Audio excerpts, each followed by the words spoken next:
কিছু মানুষ আছে যারা প্রতিদিন লড়াই করে কিন্তু কাউকে দেখায় না, চুপচাপ নিজের কাজটা করে যায় আর রাতে একা একা ভাবে আমি কি ঠিক পথে আছি। আজকের কথাটা তাদের জন্যই। জীবন কাউকে কিছু সহজে দেয় না। যে মানুষটা আজ হাসছে সে কাল কেঁদেছে, যে মানুষটা আজ দাঁড়িয়ে আছে সে একদিন পড়ে গিয়েছিল। কিন্তু পার্থক্য এখানেই, কেউ পড়ে গিয়ে শুয়ে থাকে আর কেউ পড়ে গিয়ে উঠে দাঁড়ায়। এই উঠে দাঁড়ানোর নামই হচ্ছে জীবন। সবচেয়ে কষ্টের লড়াই হলো নিজের সাথে।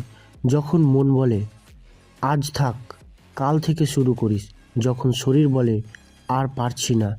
কিন্তু ঠিক তখনই যদি তুমি নিজেকে একটা কথা বলতে পারো, আর একটু, শুধু আর একটু, তাহলেই তুমি জিতে যাবে।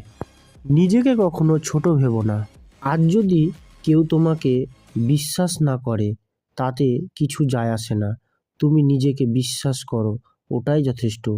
চুপচাপ কাজ করে যাও, একদিন সময় নিজেই বলবে এই মানুষটা হার মানেনি। হাল ছেড়ো না, সময় একদিন তোমারও আসবে।